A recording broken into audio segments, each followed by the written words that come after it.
Kami akan hadirkan untuk Anda Warta Berita tepat pukul 19 waktu Indonesia Barat. Saatnya disampaikan Warta Berita Pro 3 RRI.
Tepat pukul 19 waktu Indonesia Barat. Radio Republik Indonesia dengan Warta Berita.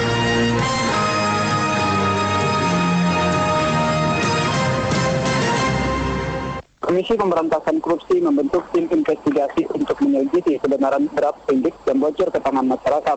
Sebelumnya diberitakan Anas Urbaningrum sudah ditetapkan sebagai tersangka kasus Sembalang lewat draft sprindik itu. Saya melakukan hal seperti ini karena saya sendiri dan jajaran Partai Demokrat menyadari partai ini berada dalam keadaan krisis. Elektabilitas merosot tajam oleh sejumlah faktor. Dengan niat seperti itulah untuk melakukan gebrakan-gebrakan yang nyata. Partai ini harus dibersihkan dari elemen-elemen negatif. Pasukan keamanan Mesir dalam status siaga penuh hari Senin kemarin saat aksi demo pro-demokrasi untuk memperingati 2 tahun tergulingnya mantan Presiden Husni Mubarak.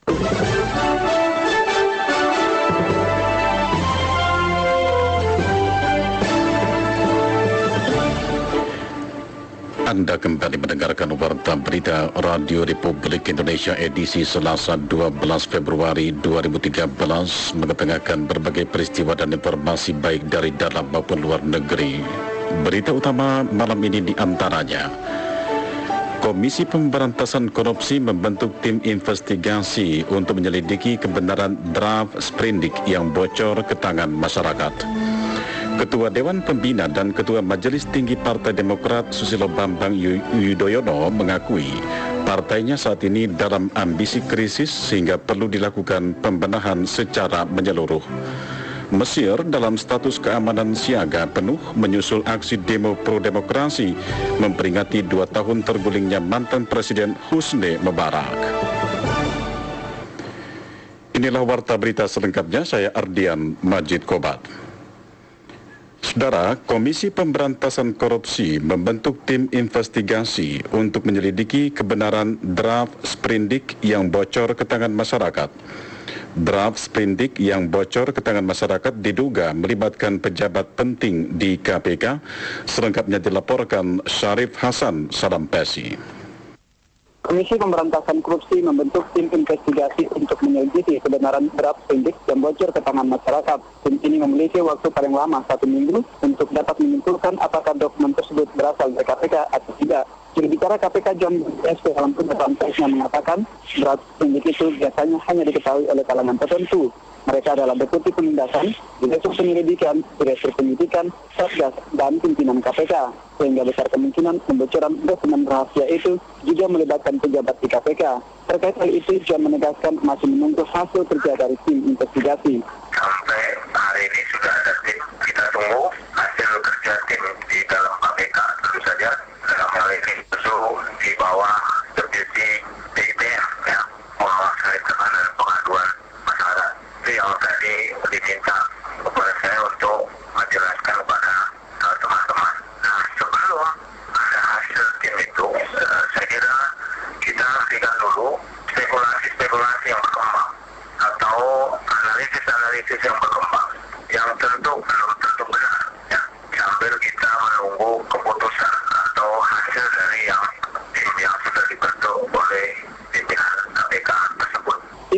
komisi yang resmi dibentuk hari ini berdasarkan hasil rapat evaluasi pimpinan KPK.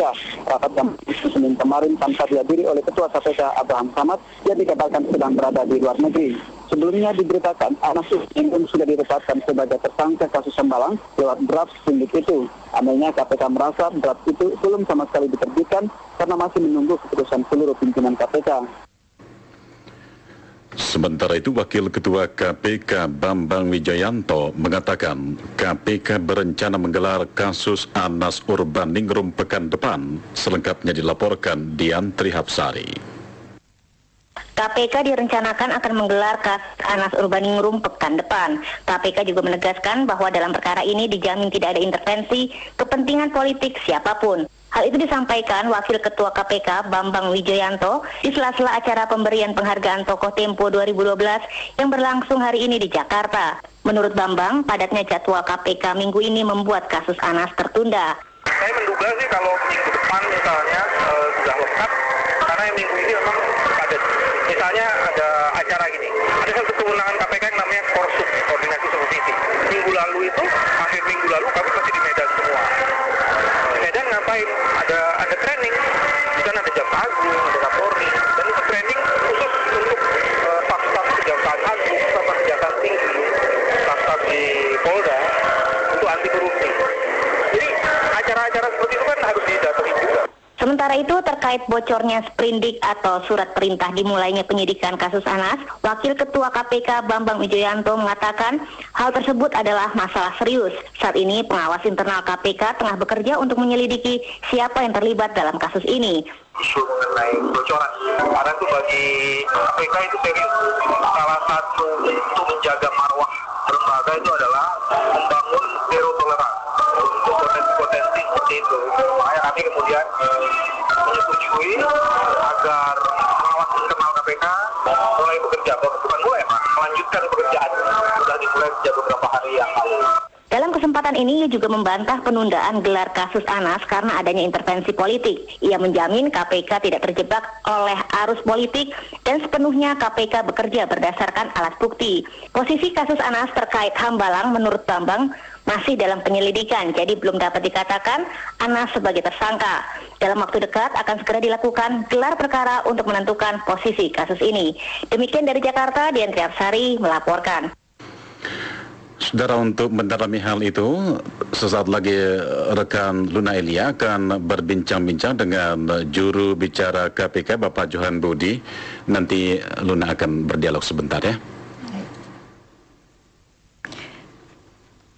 Baik, terima kasih Bung Rian Majid Kobat. Selamat malam pendengar Pro 3 dimanapun Anda berada. Saat ini kami masih menunggu sambungan telepon dengan juru bicara KPK Johan Budi SP yang akan kami ajak berbincang untuk membahas lebih lanjut mengenai adanya dugaan bocornya draft sprindik untuk penyelidikan kasus yang ditujukan kepada Anas Urbaningrum, dan diduga kebocoran draft sprindik ini akan melibatkan pejabat penting di KPK.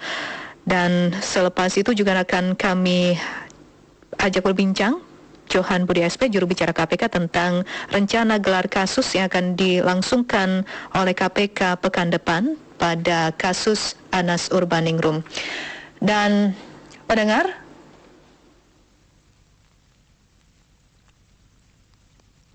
kami akan mencoba kembali untuk menghubungi juru bicara KPK Johan Budi SP yang sebelumnya siap untuk memberikan keterangan terkait tim investigasi yang dibentuk oleh KPK untuk menyelidiki kebocoran draft sprindik yang bocor ke tangan masyarakat, dan tim ini akan bekerja serius untuk mengungkap siapa yang terlibat dalam kebocoran draft sprindik ini.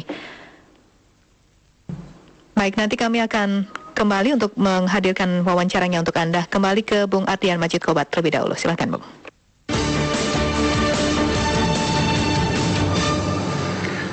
Kita beralih ke berita lainnya. Saudara, Presiden Susilo Bambang Yudhoyono selaku Ketua Dewan Pembina dan Ketua Majelis Tinggi Partai Demokrat mengakui Partai Demokrat saat ini dalam ambang krisis karena kadernya banyak yang terlibat kasus kejahatan korupsi. Dalam dialog khusus dengan Radio Republik Indonesia yang dipandu Direktur Utama LPP RRI Niken Widyastuti hari ini di Manado, Susilo Bambang Yudhoyono menganggap dengan melihat kondisi ini sehingga perlu dilakukan pembenahan secara menyeluruh. Laporan selengkapnya disampaikan Muhammad Isnen Suhanda. Ketua Dewan Pembina dan Ketua Majelis Tinggi Partai Demokrat Susilo Bambang Yudhoyono menyatakan Partai Demokrat saat ini dalam ambang krisis. Menurutnya krisis tersebut disebabkan karena citra Partai Demokrat di mata masyarakat dianggap kadernya banyak melakukan tindak kejahatan korupsi. Saya melakukan hal seperti ini karena saya sendiri dan jajaran Partai Demokrat menyadari partai ini berada dalam keadaan krisis. Elektabilitas merosot tajam oleh sejumlah faktor. Utamanya ya citra bahwa kader Partai Demokrat terlibat dalam kejahatan korupsi. Saat ini elektabilitas kami rendah. Kalau dibiarkan business as usual, tentu kita sudah tahu trennya itu menurun dan tidak baik. Dengan penuh tanggung jawab dan kesadaran, tentu tidak rela melihat kondisi partai seperti ini. Dengan niat seperti itulah untuk melakukan gebrakan-gebrakan yang nyata. Partai ini harus dibersihkan dari elemen-elemen negatif, harus ditata dari hal-hal yang tidak benar, harus ditertibkan dari banyak perilaku kader yang tidak tertib. Berkaitan dengan tanggapan tokoh politik dan pengamat yang menyatakan Ketua Dewan Pembina Partai Demokrat Susilo Bambang Yudhoyono yang sekaligus sebagai Presiden Republik Indonesia seharusnya tidak melakukan hal tersebut karena nantinya akan mengganggu pelaksanaan tugas-tugas dirinya sebagai kepala pemerintahan. Saya akan tahu membagi waktu saya yang sangat berharga ini, Sabtu dan Minggu. Nah, kalau kita lihat apakah Presiden itu wajar mengurusi partai. Pak Harto itu aktif, beliau pembina Golkar. Pak Habibie aktif pembina Golkar. Gus Dur aktif, bahkan Ketua Dewan Suro. Ibu Megawati Ketua Umum. Pak Yusuf Kalla Wakil Presiden, Ketua Umum Golkar. Apakah beliau lantas tidak fokus? Apakah beliau lantas tidak memikirkan negara dan pemerintahnya? Tidak. Saya pun demikian, apalagi lebih sedikit waktu yang saya gunakan untuk Partai Demokrat. Susilo Bambang Yudhoyono juga menyadari bahwa yang terjadi pada Partai Demokrat saat ini merupakan hal yang sangat tersulit untuk segera memperbaiki Partai Demokrat agar menjadi partai yang lebih baik ke depannya. Demikian Muhammad Isnen Suhanda melaporkan. Saudara, saat ini kami sudah tersambung dengan juru bicara KPK Bapak Johan Budi SP tentang sprindik kasus Anas Urbaningrum dan rekan Luna Edia akan berdialog dengan beliau. Silakan Luna. Terima kasih Ardian Majid Kobat. Selamat malam Pak Johan Budi. Selamat malam Mbak Luna. Ya, terkait kebocoran, adanya dugaan kebocoran sprindik, draft sprindik, KPK membentuk tim investigasi. Bisa dijelaskan seserius apa kalau ada kebocoran draft sprindik ke masyarakat ini, Pak Johan? Ya, jadi yang pertama perlu dijelaskan bahwa kita belum mengetahui apakah dokumen yang beredar itu, kopi dokumen yang beredar itu adalah dokumen milik KPK. Karena itu semalam pimpinan melakukan rapim, kemudian tadi dibentuk tim untuk melakukan investigasi. Apa yang diinvestigasi? Yang pertama adalah apakah dokumen itu adalah dokumen yang ada di KPK atau bukan. Nah, baru ada kesimpulan tadi yang ada sampaikan, kalau itu dokumen dari KPK, tentu siapa yang membocorkan, ya? Karena tingkat pengetahuan informasi yang berkaitan dengan sprindik itu hanya beberapa pihak di KPK ini tahu. Yang ketiga, selanjutnya yang penting juga disampaikan adalah yang kopi yang beredar itu bukan sprindik, ya. Sprindik formatnya tidak seperti itu. Kalau sprindik itu biasanya kalau sudah diputuskan itu diumumkan kepada masyarakat melalui teman-teman media. dan sprindik itu yang tanda tangan satu pimpinan ya, bukan 5 tapi 1. Nah ini beberapa hal yang kita bisa simpulkan bahwa yang beredar, kopi yang beredar itu adalah bukan surat perintah penyidikan. Nah ini yang juga perlu disampaikan. Ya, tim investigasi yang dibentuk oleh KPK ini dari mana saja nih Pak Johan? Jadi tim ini yang dibentuk di bawah Deputi Pengawasan Internal dan Pengaduan Masyarakat. Nah, itu yang timnya terdiri dari beberapa pihak ya, tentu di internal KPK ya.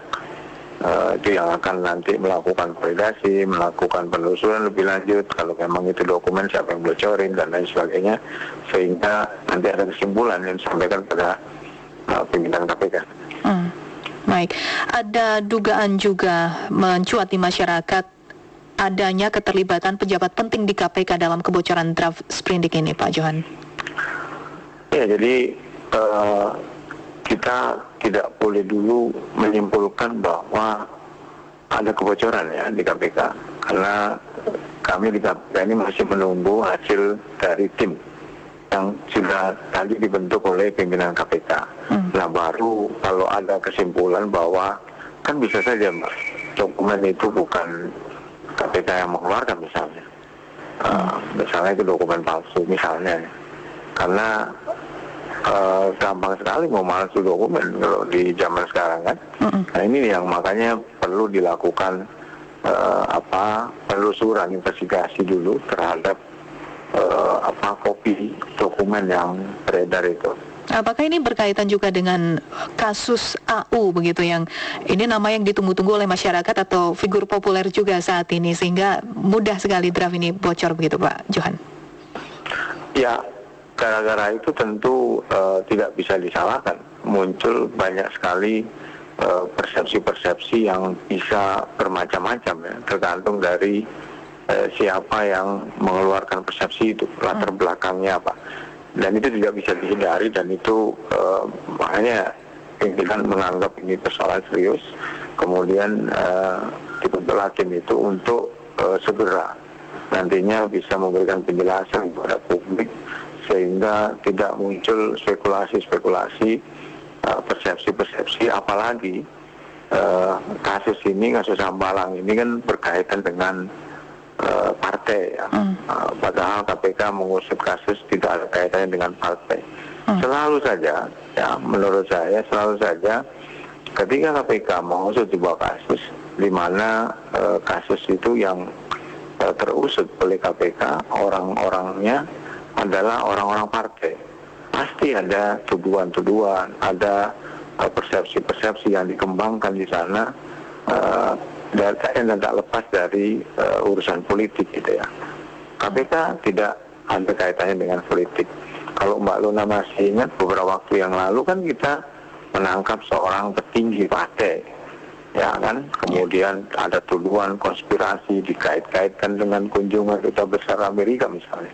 Nah itu kan sama saja, jadi semua pasti ada muncul persepsi-persepsi yang bisa dikembangkan bermacam-macam ya, tergantung dari siapa yang mengeluarkan persepsi. Tapi yang pasti ini persoalan serius buat kami di KPK, buat kami interaksi juga di dalam, yang kemudian nanti akan kita sampaikan apa hasilnya, apapun hasil yang nanti ditemukan oleh tim yang sudah dibentuk oleh pimpinan. Ya, kalau masalahnya seserius itu, jadi kapan tim investigasi ini mulai bekerja? Lalu kira-kira berapa lama bisa melakukan kesimpulan?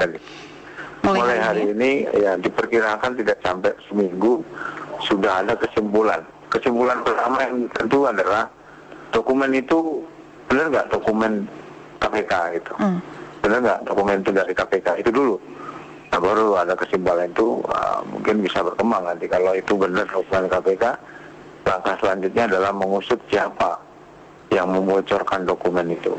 Karena itu terbatas ya, terbatas. Kalau toh ada nantinya terungkap pada pejabat yang ketahuan terlibat begitu, sudahkah dibahas mengenai sanksi yang akan diberikan, Pak Johan? Oh iya. Jadi gini, kalau yang melakukan pelanggaran, ini masuk ke ranahnya kode etik ya. Kalau yang melanggar itu levelnya pegawai atau di luar pimpinan, itu nanti akan ada namanya Dewan Pertimbangan Pegawai yang akan memutuskan apa hukumannya hukuman terberat pelanggaran kode etik adalah dipecat, kemudian juga bisa juga diturunkan grade-nya, golongannya, kemudian juga bisa secara diskresi peringatan SP2 atau SP3, atau bisa juga peringatan secara lisannya. Nah, kalau pelanggaran itu justru dilakukan oleh level pimpinan, maka akan dibentuk komite etik. Nah, komite etik ini terdiri dari penasehat, kemudian juga tokoh-tokoh di luar KPK, yang pernah kita lakukan ya pada tahun 2010 waktu itu. Baik, Pak Johan, masyarakat tentu menunggu ya hasil terbaik dari tim investigasi ini. Terima kasih untuk waktunya Pak Johan sudah bersama Pro 3. Baik, terima kasih. Selamat malam. Selamat malam. Ya, demikian tadi mendengar wawancara kami dengan juru bicara KPK Johan Budi SP terkait tim investigasi kebocoran Sprindik oleh KPK. Dan untuk informasi selanjutnya bersama Bung Ardian Majid Kobat. Terima kasih Luna Elia. Saudara, juru bicara kepresidenan Julian Aldrin Pasha mengatakan saat ini Presiden Susilo Bambang Yudhoyono telah merencanakan pemanggilan Menteri Pertanian Suswono terkait kasus impor sapi di Kementerian Pertanian, selengkapnya dilaporkan Rini Hairani.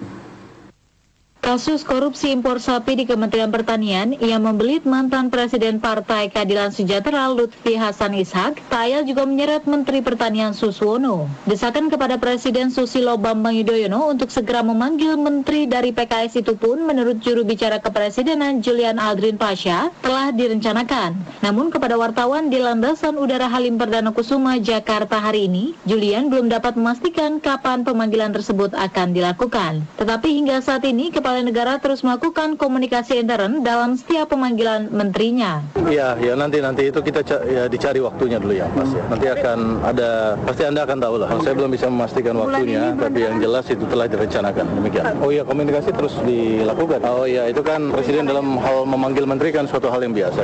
Sebelumnya saat hendak melakukan umroh, Presiden SBY mengatakan sesampainya di tanah air, dirinya akan segera memanggil Menteri Pertanian Suswono. Seperti dulu saat mantan Menteri Pemuda dan Olahraga Andi Malarangeng dipanggil KPK, Presiden juga langsung melakukan pemanggilan untuk meminta penjelasan dan laporan secara tertulis. Oleh karena itu, dalam pertemuan nanti, Mentan Suswono akan diminta melaporkan ihwal masalah kuota impor daging sapi yang kasusnya kini menjerat mantan Presiden Partai Keadilan Sejahtera Lutfi Hasan Ishak.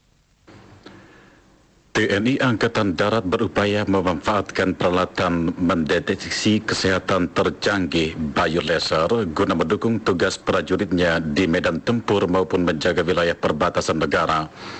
Pangkostrat Letnan Jenderal TNI Muhammad Munir mengatakan hal tersebut ketika membuka pertemuan ilmiah tentang penata laksanaan malaria dan HIV secara konvensional dan non-konvensional di Rumah Sakit Pusat Angkatan Darat Gatot Subroto, Jakarta hari ini, selengkapnya dilaporkan Eman Rero.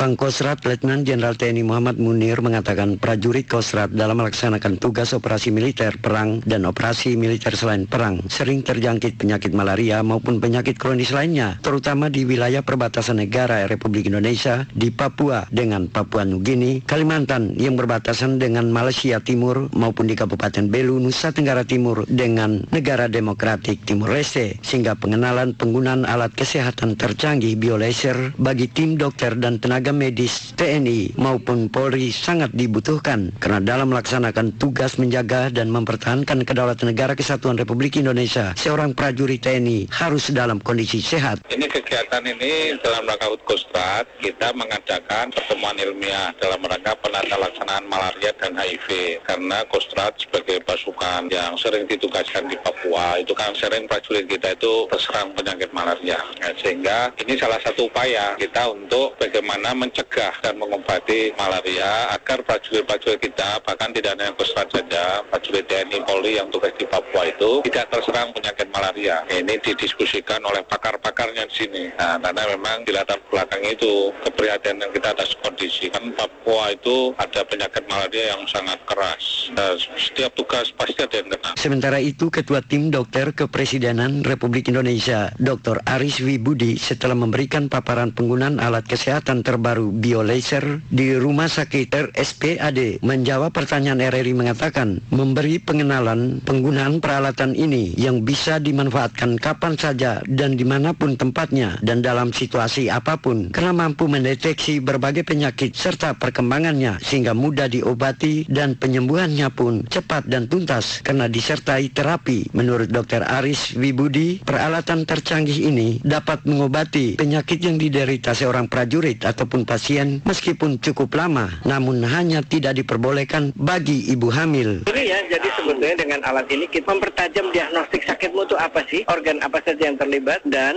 meningkatkan derajat kesembuhan. Tetapi ini bukan menggantikan kedokteran yang sudah ada, karena kan meningkatkan, berarti kan menambah ilmu kedokteran yang sudah ada. Tapi dengan ada peralatan ini tentu akan meningkatkan tingkat kesembuhan seseorang. Jadi di mana alat ini mampu mendeteksi frekuensi, misalnya jantungmu frekuensinya kayak apa, levernya kayak apa, parunya kayak apa, hidungnya kayak apa.